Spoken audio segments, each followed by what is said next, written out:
Welcome to the first episode of our course, Understanding Tribal Treaties and Reserved Rights, a 5-episode course. In this episode, The Unique Status of Tribal Nations, we embark on the first key step of our journey, explaining the unique status of tribal nations, sometimes called tribes or Indian tribes, that the United States has recognized as sovereigns within the United States governmental structure. After completing this section, U.S. federal government employees will have a deeper understanding and appreciation of tribal sovereignty and be able to describe why it is important. Throughout this course, you will have the chance to hear directly from tribal leaders. We are grateful to these tribal leaders for sharing their own and their tribe's experiences and views, so that you, as federal employees, are better able to understand tribal perspectives when working on matters that intersect with tribal interests. Please note that these tribal leaders joined us as representatives of their sovereign nations and are not providing the views or opinions of the federal government. Tribal sovereignty is a term you've probably heard, but what does it really mean? While there are many aspects to this concept, simply put, it refers to the political and legal authority of tribal nations to govern themselves and make their own laws. Through this authority, tribes preserve their cultures, control and steward their economies, protect their homelands and resources, and make decisions about how best to meet the needs of their people, among numerous other rights and authorities. Tribal nations are sovereign governmental entities, not simply communities of people. Each tribal nation has its own current or historic lands, as well as its own unique laws, culture, and history. The United States has a nation-to-nation relationship with federally recognized tribes, which is reflected in the Constitution of the United States, treaties, statutes, executive orders, and court decisions. This means that the United States acknowledges and respects those tribes as inherently self-governing sovereigns. Federal recognition of an Indian tribe means that the federal government acknowledges, as a matter of law, a particular Indian group as a tribal nation that has a government-to-government relationship with the United States. The Bureau of Indian Affairs, BIA, publishes a list of federally recognized tribes that can be found online and in the Federal Register.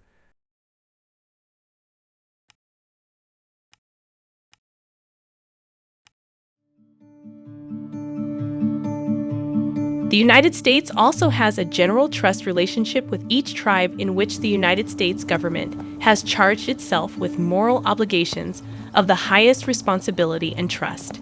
The nature of the trust relationship is defined by federal law, including treaties, statutes, executive orders, and federal regulations. This trust responsibility stems from the United States' unique legal and political relationship with tribes. You may also hear the phrase tribal self-determination. For at least the last 50 years, the federal government has worked with tribes to promote and support tribal self-governance and the growth and enhancement of tribal institutions, a policy known as tribal self-determination.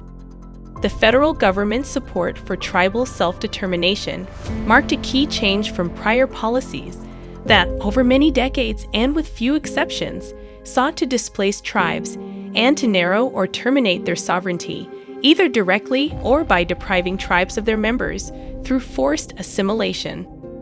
The challenging history between the U.S. government and tribal nations colors our relationship today. We'll discuss those challenges throughout this series.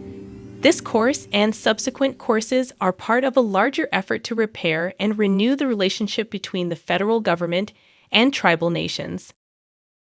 Now, tribal sovereignty means giving the tribes the opportunity to speak how they want to govern and how they want to live and how they want to see their tribe flourish. And what's important about that is that the United States government understands and acknowledges that what works for my tribe in Healy Lake is not the same that's going to work for another tribe, and it shouldn't be. In 1975, in keeping with the new policy of supporting tribal self-determination, the U.S. Congress passed the Indian Self-Determination and Education Assistance Act, Public Law 93638. This federal law authorizes Indian tribes to exert more control and management over programs and services that the federal government would otherwise provide to the tribes and their citizens, if the tribe chooses to do so. Such control may include deciding how these services are delivered and tailored to meet the specific needs of their communities. Tribal sovereignty is the cornerstone of the government-to-government relationship that the U.S. has with tribal nations. Why is it important for federal employees to understand tribal sovereignty? Because having a better understanding of tribal sovereignty will improve how you interact with and serve tribes, and is key for meaningful and effective collaboration between the United States and tribal nations. Tribal nations predated the colonial settlement of the U.S. and the Constitution itself, and are an integral part of the essential constitutional fabric of the U.S. The U.S. Constitution acknowledges tribal nations as sovereign entities. As one example, it provides Congress with authority to regulate commerce with Indian tribes as well as commerce with foreign nations and among the several states. In addition, our constitutional system recognizes three types of domestic sovereigns within the United States: the federal government, state governments, and tribal nations. The Supreme Court has also acknowledged the status of tribal nations as separate sovereigns pre-existing the Constitution. Tribal sovereignty was challenged in the United States Supreme Court in the 1830s. It was during this time that Chief Justice John Marshall articulated the fundamental principle that has guided the evolution of federal Indian law to the present. Tribes possess a unique nationhood status and retain inherent powers of self-government. When we say that tribes have inherent sovereignty, it means that their sovereignty stems from their prior independent status as nations and not from the Constitution or other federal law. The Constitution and federal laws recognize tribal sovereignty. They do not create it. In addition to tribal sovereignty, you may have heard about tribal treaties. Tribal treaties are legally binding agreements that the United States entered into with tribal nations, just like treaties that the United States has entered into with foreign nations. It is because tribes have inherent sovereignty that the federal government could enter into treaties with tribal nations.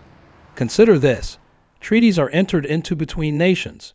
So the concept of tribal sovereignty is a unique one and is integral to understanding treaties between tribes and the federal government. Along with the Constitution and federal laws, treaties are the supreme law of the United States.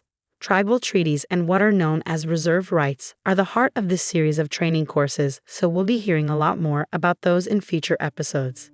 Not all tribes have treaties with the federal government, but the government-to-government relationship and the general trust responsibility applies equally to all federally recognized tribes, whether they have treaties or not.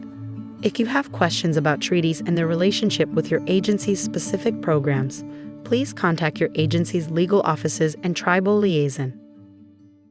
The concept of tribal sovereignty is integral to understanding the federal government's unique government-to-government relationship with federally recognized tribes. This course is designed to give all federal employees a basic understanding of key principles of tribal sovereignty and aspects of the federal-tribal relationship, including how tribal treaties reflect and inform that relationship. Sharing a common understanding of these principles will help the federal government to work with tribes more consistently and more effectively. There are more than 570 federally recognized tribes in Alaska and the lower 48 states, and, as explained earlier, each one is its own sovereign nation. This complexity is part of the reason that this course is so important. This course aims to provide federal employees with foundational knowledge so as to strengthen the nation-to-nation relationship that exists between the federal government and tribal nations. Your takeaway for this episode is that a tribe's sovereign status predates the Constitution, is recognized by the Constitution, and affects how you serve, engage, and work with tribal nations. Treaties are just one aspect of tribal sovereignty and the trust relationship between the United States and tribes. Now that you've completed this module, you should have a deeper understanding and appreciation of tribal sovereignty and be able to describe why it is important. Honoring treaties and the trust relationship is an important way that the U.S. continues to recognize the sovereignty of tribal nations. In the next episode, we will dive into the rich history and purpose of tribal treaties, which remain powerful instruments of law to this day and represent the enduring promise of the United States.